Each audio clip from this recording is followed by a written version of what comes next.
can't be trusted in front of a microphone, apparently, with any phones. Good morning. Thank you for being here. Welcome to EPA. We're so excited to have you. My name is Jessica Kramer. I'm a senior advisor to the administrator, and I focus on water-related issues, specifically working with the Office of Water. We're so glad to be joined today by our federal and state partners and by our stakeholders who represent the farmers and business owners who are the backbone of our nation and will be most impacted by the actions that we're announcing today. We've got an exciting program lined up for you. So without further ado, I'd like to introduce EPA Administrator Lee Zeldin. Please join me in welcoming the administrator up to the podium.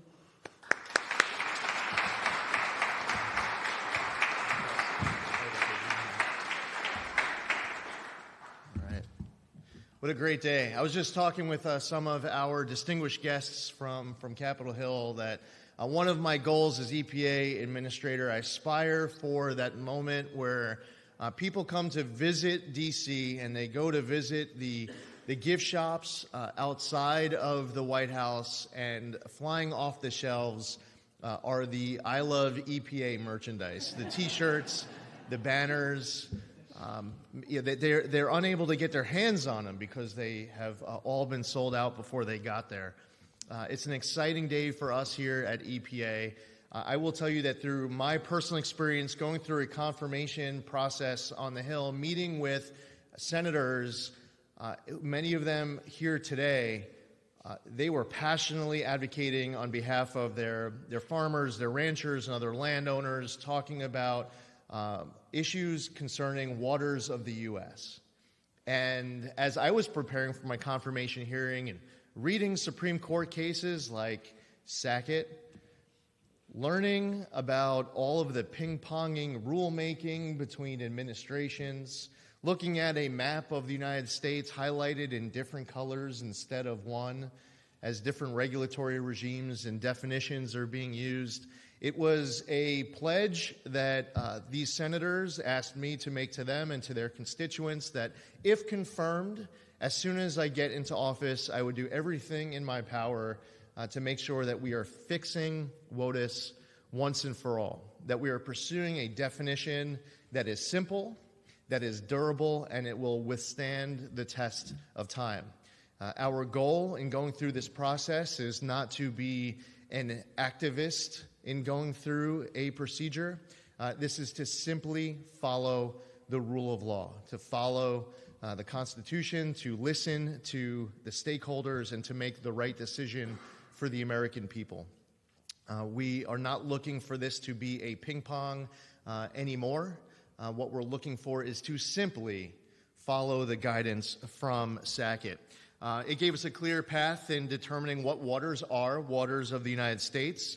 It found that only those wetlands with a, quote, continuous surface connection to a relatively permanent water are waters of the United States. The court also struck down the long-utilized significant nexus test, leaving only those wetlands that abut or are adjacent to waters of the United States as jurisdictional. As I mentioned, this country currently operates under two different regulatory regimes, one under the 2023 Biden rule and the other implementing the pre-2015 regulatory regime. We're joined by agency partners, including from the Army Corps of Engineers, and this is a whole-of-government effort.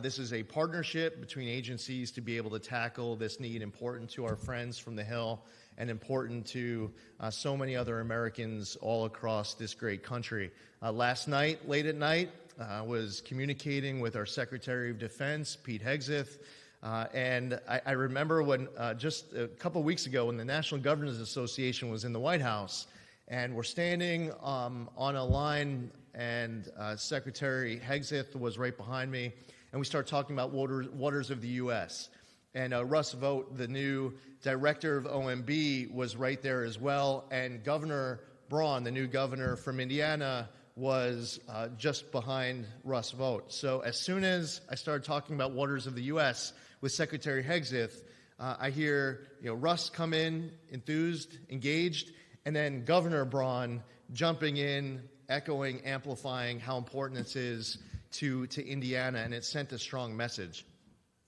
We're going to want to work together with these other agencies to make this timeline smooth, this process efficient, and to get an achievable result that you all can be very proud of quickly. And that's why we're excited to be here. Thank you, Jess. Jessica Kramer is the president's nominee to be the assistant administrator in the Office of Water.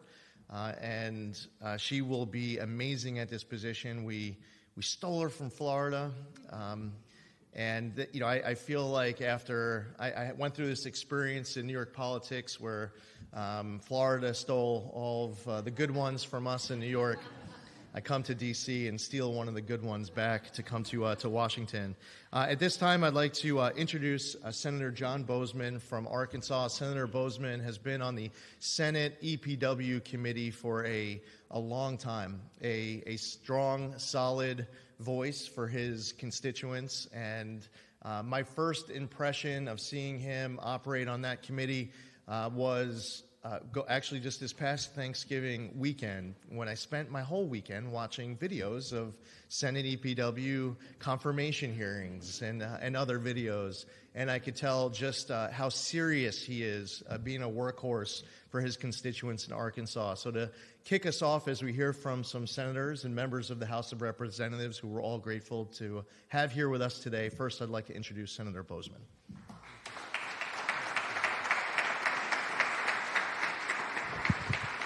Thank you all. It's such a pleasure to be here, and I remember it wasn't too long ago that you were in the office and we were talking about various things. I think we started off talking about how to win judo matches. So the conversation ranged all over the place. But one of the first things that we talked about, the thing that was on my mind, was waters of the U.S. And being very active in the EPW committee and then also chair of the Agriculture Committee, this is something that I hear about all the time. The reason being is that the law has been such for so many years now where nobody understands it. And then the other problem is that many times whenever things are difficult in Washington, the easiest thing to do is just not make a decision. So we have backlogs literally where people are waiting years for decisions on just basic things on how they can use their property to make it more functional so that they can do a better job being better stewards of the environment.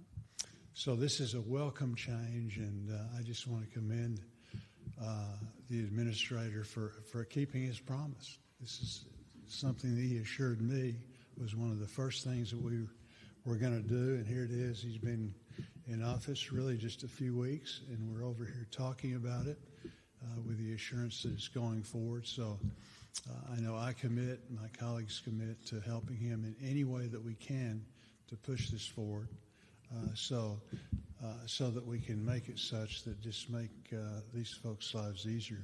You know, the worst thing is when you're uncertain. And right now, with the law the way it is, you can play with bad rules, you can play with good rules. If you don't know what the rules are, you simply can't play. It freezes people. And that's what we've had in the past. So thank you, Administrator Zeldin, for doing this, and thank you for your staff. And we look forward to working with you, not only on this, but so many other issues, just to make the regulatory, we need regulation. There's no ifs, ands, or buts, but it needs to be based on common sense and science. Thank you very much.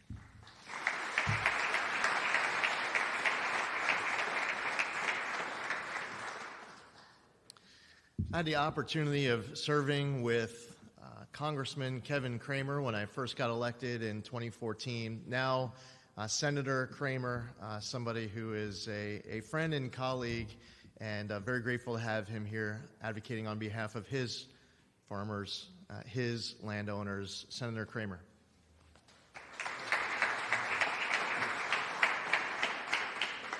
Thank you, Administrator Zeldin. Thank you for stepping in this gap. Thanks for this day. And it may surprise people to know that New York and North Dakota have a lot in common. Water's not generally one of them. But this really is a great day, and I too am on the Environment and Public Works Committee as well as the Armed Services Committee, where I just happen to have the right jurisdiction and the right subcommittees to oversee both the Corps of Engineers and the EPA. And I also want to congratulate you on stealing Jess from Florida, where she went via Wisconsin, and we worked closely on issues like this on the EPW committee when she was at the staff there, and so I look forward to voting for you, and I think John will too, and I think we can get a couple others. It's really great to be here. Obviously, there's a lot of work to be done. And I would say one of the things I tell my stakeholders, Mr. Administrator, more than anything is when there's a moment, whether it's a 30-day, 60-day, plus up to 90, whatever the comment period is, I just say to my farmers, my ranchers, my landowners, my energy sector stakeholders, comment, and comment some more, because the comments matter. The volume of comments matter. The intellectual clarity of the comments matter. The knowledge that you bring to this decision matters a great deal. North Dakota has been ground zero. We're a prairie pothole region where our farmers and our landowners over decades and over a century have always managed the water with the same respect as they manage the land. And because it's in their best interest, not because it's in any other group's best interest, but because it's in their best interest. And the Sackett decision, and I'm so grateful that you acknowledge the prescriptive nature of the Sackett decision. Because part of the ping pong, of course, wasn't just a lack of clarity in policy or coming from Congress or the Clean Water Act or how various administrations see it, but there was a lack of clarity even from the courts until Samuel Alito came along. And in my view, clarified lots of things. And there are a lot of people, including the previous administration, who just ignored that clarity and sort of chose to make it sound murky, to not have a reconciled national policy, to in the absence, even in the admission that there was some prescription in the court's definition of jurisdiction, that it was still in the landowner's interest to seek their permission, to ask for a jurisdictional determination, they being the bureaucracy, before what was obviously not a contiguous surface water shed. And it just grates on me. And one of my most frustrating hearings, I think, on EPW was with the Corps over the issue of WOTUS and the permits. And General Spellman at the time, who was a great guy, was a great public servant, and I have great respect for his service, but he rather casually referred to the 80,000 annual federal water actions by the Corps of Engineers. And he moved on. And I said, can we go back to that? I think you misspoke. How many federal water actions does the Corps do a year? Well, 80,000. I'm like, that's an awful lot. So why would that be? And so when Sackett happened and the ruling came out and it was so clear, at least clear enough to eliminate some waters, and it frustrated me that at that time Undersecretary Connors, who I have great respect for as well, but chose to go this seek our permission and then the rules will apply route. And I said, that's like putting a highway patrolman on every car so that the driver could seek their permission to go 65. Our laws, our rules, our regulations are based largely on people's compliance. It's an honor system.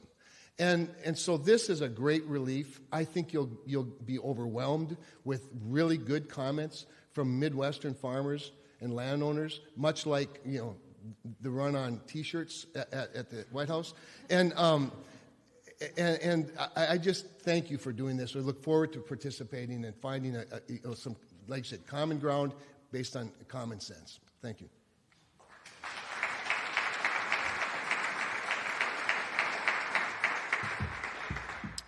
Thank you so much, Senator Kramer. And I'm going to introduce at this time Senator Ernst from Iowa. The core mission of EPA is protecting human health and the environment.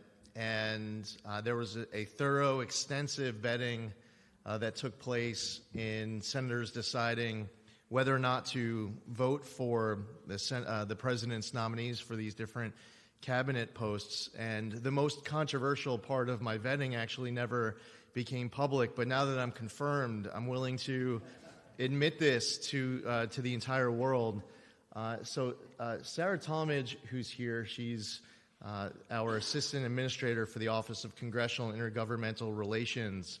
But in her past life, she was driving as we're going through Iowa after an event for President Trump, and we're driving towards Des Moines, and it was my job on this trip to figure out where we were going to grab dinner.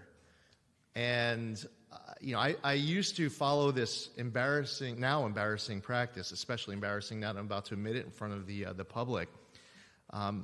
Fortunately, at the end of the story, I'll tell you, Senator Ernst she's inviting me back to Iowa to correct this wrong. So what I would do is I would check out best restaurants in Des Moines, Iowa. And then whichever one has the highest rating, as long as they have enough ratings, how bad can it be? And the moral of this story is don't get sushi in Des Moines, Iowa. And when I shared this story with Senator Ernst and Senator Grassley and Governor Reynolds, it was a trifecta of eroding support. Now I share it with the world. Senator Ernst has provided us incredible guidance in this post as EPA administrator, and I'm grateful for her support during the confirmation despite this controversial vetting. And without any further ado, I'd like to introduce Senator Joni Ernst from Iowa.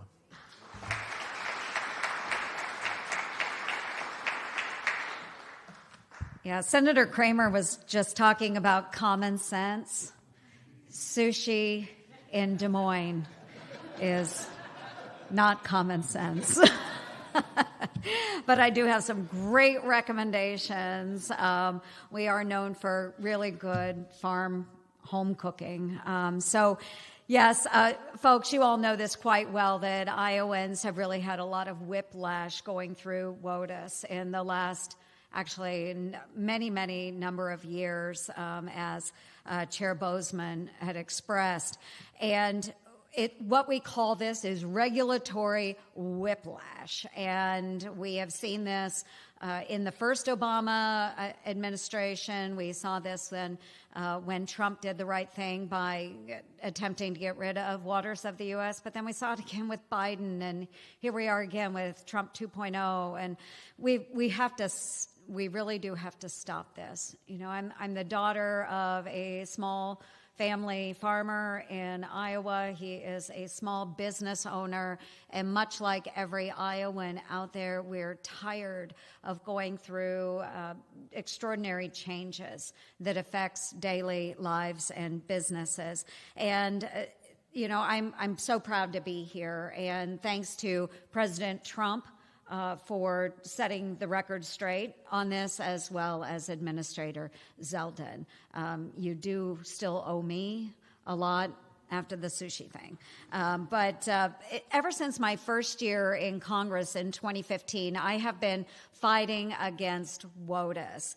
And the very first bill that I ran and managed on the floor of the United States Senate was my first year in the United States Senate in 2015. And that bill was to nullify the Obama-era WOTUS rule. It did pass through the Senate with bipartisan support. It passed through the United States House with bipartisan support. It was Obama's rule. So, of course, when it hit his desk in the Oval Office, he vetoed it. So I still believe I hold the record for the most number of bills that have been vetoed by President Obama. I think I had 2 that were vetoed. One was the WOTUS overturn. So again, it was successful. It was bipartisan at that time. We saw that this was an egregious federal overreach for our small business owners, our farmers, our ranchers, and really every industry across the face of the United States. But what we saw then during the Biden administration was a doubling down on those efforts. And in my home state of Iowa, many of our Iowa farmers were fined because of misunderstandings about WOTUS, or again, the regulatory whiplash that they were experiencing. So for far too long, we have seen this grip of federal government really impacting daily Iowans' lives, Americans' lives. They've threatened our communities, threatened our livelihoods. And so I am really grateful that President Trump is righting this wrong and bringing more common sense back into the regulatory environment, especially surrounding our waters of the United States. So again, I want to give great thanks to President Trump and his administration, and most particularly to Administrator Zeldin and his team for listening so closely, not only to our constituencies, but the members of Congress, those that really rely on the federal government to do the right thing. And in this example, I am so proud to say that the federal government, through President Trump, through Administrator Zeldin, is doing the right thing. So thank you again, Lee, so much for your hospitality and for actually listening to our constituencies. Thank you.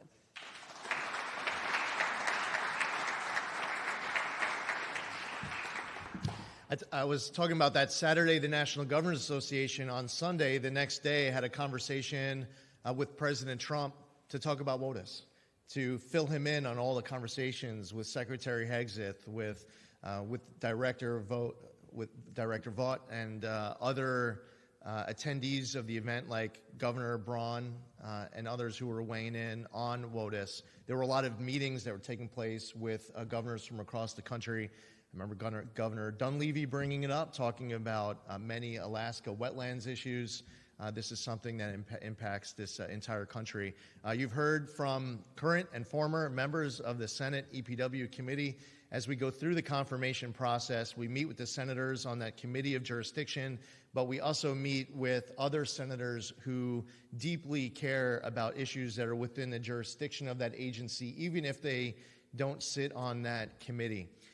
When I went with Senator Britt, I went in, she had a long list of questions to ask me, of priorities that she had on behalf of her constituents, and WOTUS was right up there, top of the list. So from the first moment I met Senator Britt to here today, she's been a great champion for this cause, representing her home state of Alabama. Senator Britt.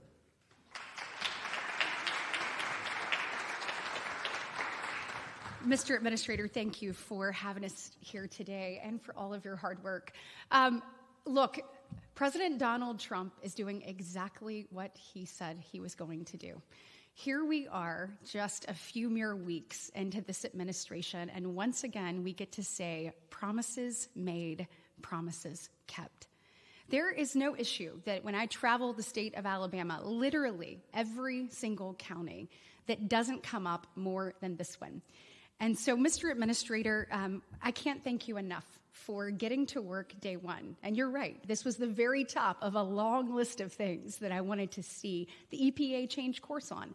And that's because it affects the daily lives of so many Alabamians. So long before I got here, people like these distinguished members of Congress were fighting against this. I have the opportunity, sitting on the Senate Appropriations Committee, to have the EPA Administrator come before us, have the Corps of Engineers come before us. This was always a question I asked. And because of the hard work of Senator Joni Ernst, I had information at my fingertips. So when I asked the Biden administration, do you know how many small businesses, do you know how many employees this negatively affects? Of course, their answer was 0. Well, Senator Ernst had me more prepared than that. She had made sure that every single state knew exactly how many people were affected and exactly how many jobs were at risk as a result. 64,000 small businesses in Alabama were negatively impacted by the way the Biden administration handled this, 125 employees. At the end of the day, our farmers and ranchers are the absolute best stewards of their resources. They depend on the fruitfulness and the continuation of those to provide not only for our family, but for our nation and our globe. I'm of the belief that food security is national security, and our agriculture community continues to be under attack. But that is no longer. Common sense has finally been restored, both at the White House and here at the EPA. I am so proud to be here today. The clarity that we saw in Sackett actually being able to be implemented, having that opportunity, being able to have regulatory certainty, pulling back the red tape regime, and allowing our men and women to do what they do best, providing not only for their families, but for ours. That will ultimately be the result of the hard work of EPA Administrator Zeldin. And I will tell you this, if you can get, I love a Trump EPA, you know what I mean? I think I could get a group of farmers and ranchers and all the sorts to wear that for a picture. They just won't want it to be used against them otherwise. So we'll just have to have a little clarity there, and I think I can make that happen. But at the end of the day, I am just grateful. This is what is affecting the men and women that we serve. We hear this every time we go home. We hear this every time they come to DC. And to get to be a part of actually affecting change, it feels good. And so for everyone out there, we encourage you to comment, as Senator Kramer said, and obviously Senator Bozeman in here too. Comment, bring those fruitful comments, bring that anecdotal evidence, bring the clarity, as Senator Bozeman said, bring the science, and let's get this done for the next generation, and let's allow fruitfulness to continue. Thank you.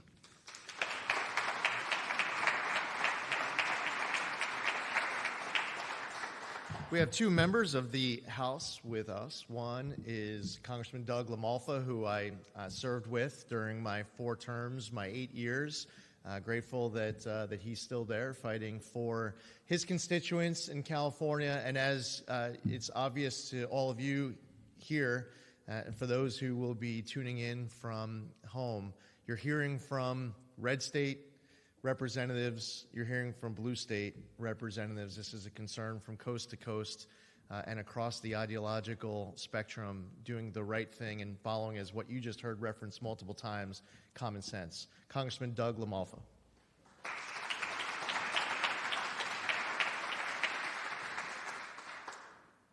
Well, I'm thrilled to be here. Administrator Zeldin, my good friend Lee, who works side by side in the House those years, appreciate you and appreciate you ascending to this role here. So my wife, she frequently likes to go to the thrift store, and a few years ago I asked, would you keep an eye out for some of those anti-Trump #resist shirts so I can wear it during the Biden era? So maybe she'll spot some of these I Heart EPA ones during this Trump era, perhaps, so that could work out. So but kind of T-shirt thing's taking a life of its own. And also, don't be completely discouraged by sushi, because it does have rice in it, so Senator Bozeman, I'm a rice grower in real life, so in Northern California. With that, we've had some unique things happen to us in Northern California due to some overly expansive interpretations of WOTUS in the past. Constituents of mine have had their ability to use their land severely curtailed. In one case, they'd done some re-sloping of the land so they could actually catch their tailwater so it wouldn't go into the water system. And they got yelled at for that. And for 3 or 4 years, you had Army Corps and EPA after them trying to decide what they did was right or wrong. You had actually people coming out there, like those carpet swatch booklets you could get at the carpet store. They had swatches of different types of foliage in there that they're trying to compare. Now, is this it right here? They're looking on the ground there for something that might be endangered that they could get in trouble for. Then in another case, a farmer had his land that had been fallowed for some years. It had grown wheat before. It had wheat history. They decided, well, let's go back and grow some wheat once again. So they go out and do the normal things a farmer does in tilling the ground. And then they got a visit a little later on from the combination of EPA and Army Corps saying, you've altered the waterways of the United States. Basing the premise on that, when you plow up a furrow, this is a mini mountain. Okay, this is a mini mountain range that now has runoff. That runoff could now mean that you're making silt getting into your ditch, which you made, a drainage ditch or an irrigation ditch. And that's how absurd it's gotten, because that person ended up having to pay a large fine, and I don't know if he got to plant his ground yet. This is not what this was about. These laws were passed in 1970, creating the EPA, and the NEPA Act, as well as 72 when the Clean Water Act was passed by a supermajority in Congress. If those bills were passed the way they're interpreted today, there are a whole bunch of people wouldn't be in Congress anymore with how out of control it's become, the interpretations. So what we're so grateful for with the court decision and the Trump administration moving and hitting on all 8 cylinders, along with Administrator Zeldin, to have clarity on what the law is supposed to be on waters of the United States. It's not every mud puddle that they should regulate. You know, if you can float a rubber duck in it for a half hour after the rain, that does not mean this is something they can regulate. It has to be contiguous. It has to tie in actually to a waterway somehow. And not only is clarity important, but reasonableness and fairness. Because you can have clarity on really bad rules and still not be able to get along with that, to do farming, ranching, construction, whatever it might be. And to have this go this direction finally, I'm elated, not just for myself as a farmer, but everybody that would build a stock pond to keep their cattle watered on their own land. Normal things that used to be normal that were twisted and turned on their ear under the Obama and Biden administrations. Now we have that clarity back. As Administrator Zeldin said, we want this to be able to stand the test of time, not change in every administration, and so you have that herky-jerky business that nobody knows where they stand with the government, other than if they do something, they're probably going to get fined or get their land taken away. So I'm elated for this effort, and we're here behind you, whatever we can do. Thank you for letting me be part of this today. Thanks to my great colleagues that are all such great leaders and with the right vision on that. So thanks so much.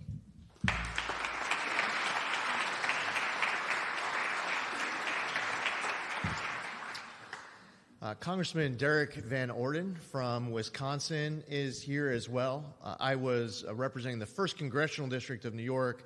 I was followed by Nick LaLota. He was the person who took my seat. And the moment that I was nominated, I instantly heard from Nick asking to put me in touch with Derek to talk about an unrelated topic that some people might be familiar with here called E15. Derek instantly wanted to talk. And there's a fist bump from Senator Ernst on that one. So I quickly became familiar with Derek, and what I'm most impressed with is his amazingly distinguished service in uniform. Thank you for continuing to serve in the House of Representatives. I'd like to invite Congressman Van Orden up to speak.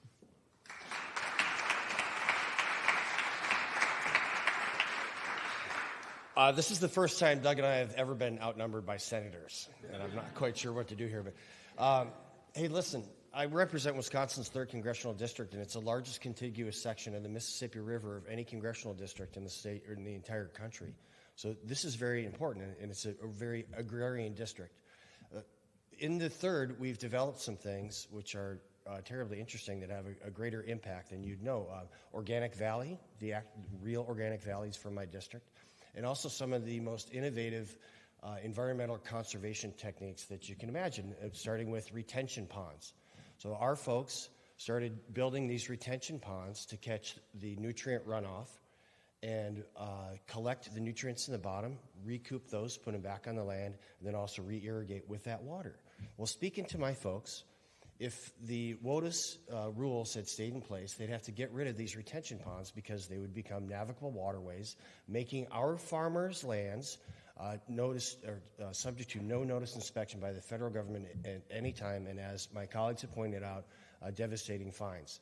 So what the appreciable effect of what appeared to be a good thing to do, an altruistic rule, would be that the nutrients would actually wind up in the Mississippi River polluting the waters. So I wanted to come here specifically to thank President Donald J. Trump and Administrator Zeldin for standing up for our farmers and reversing the last 4 years of the war on agriculture that has been waged by the Biden administration. So Administrator Zeldin, my farmers from Wisconsin, thank you very much. President Trump, if you're watching this, my farmers, thank you very much. I ask that God bless all you and your families and continue your great work, Mr. Administrator.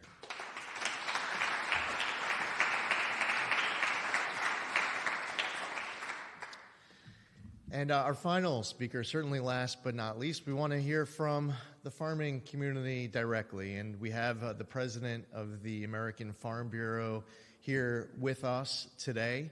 As Congressman Van Orden just mentioned, I know that there are a couple dozen members of the media here.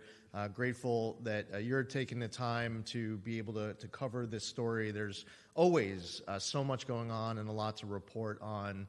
And it's important that what we're engaging in here is a message that gets out to those farmers, those ranchers, those landowners. So thank you for covering this important story. And to help tell that story, today wouldn't be complete without making sure that Zippy Duvall, president of the American Farm Bureau, was here to speak to all of us. Zippy?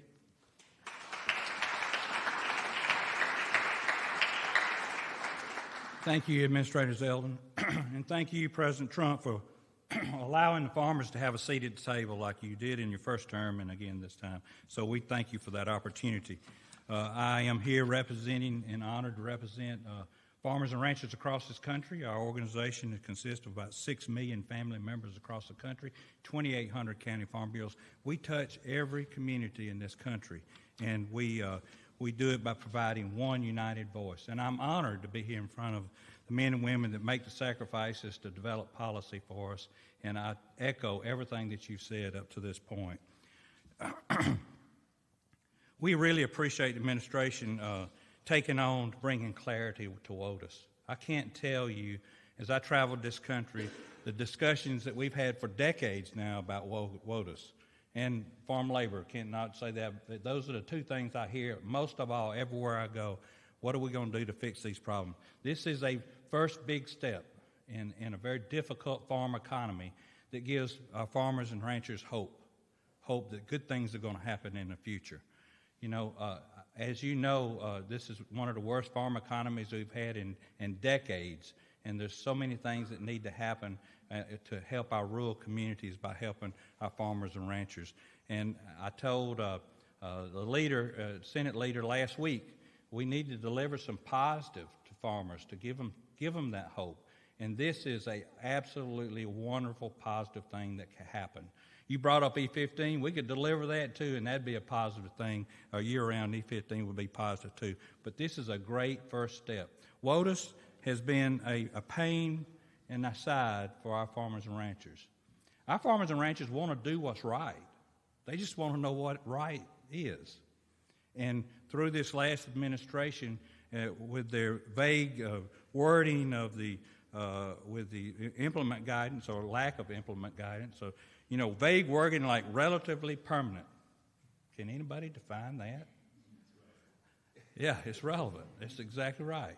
And our farmers shake their heads and wonder what that might be. And they have to choose between what they think is right and what's wrong, and have to hire consultants, attorneys, to push back on the federal government that's supposed to be there to help us, not hinder us doing our job. So we look forward to that clarity in an implement guidance document that our farmers can do. I remember one of your predecessors during the first administration, he and I had lunch together, and he said, "What does a WOTUS look like to you?" And I says, "Well, I'm a farmer, and I need a rule that's on one page, that's sitting on the dash of my truck right beside my devotional book. And if I have a question about a ravine on my farm, I can pick that one page up, read it, and interpret it myself what that might look like."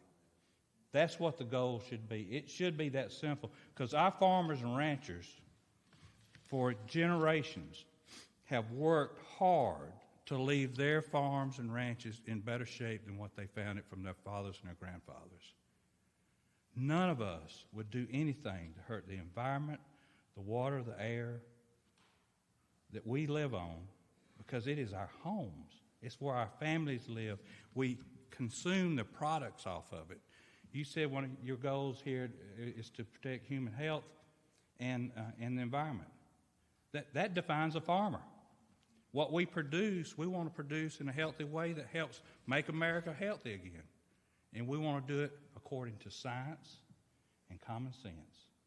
And you have taken the first step here in this implement guidance document to help farmers protect the environment on their land and to continue to feed this country and provide that national security, Senator, that you spoke of. So thank you so much for giving our farmers hope in this first step. We look forward to the new rule. We'll be making those comments. And of course, along with having clarity, we need that durability because farmers make decisions today that's going to affect them 10, 15 years down the road. And with a durable waters of the U.S. that's clear, we can continue to protect the environment and our farms and make them sustainable for the future. So thank you, Mr. Administrator. Thank you, President Trump. We thank you for the hope and look forward to the future of working with you.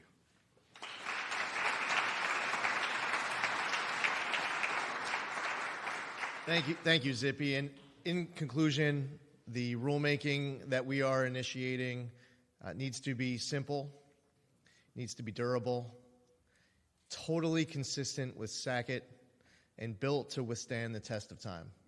And we're excited about undertaking this effort. Look forward to working with all of you. And this time I'd like to invite our speakers to come up for a photo. Jess, Army Corps, if you'd like to join us, we'll take a group photo. Thank you all for attending today's announcement. Should be in front? Okay.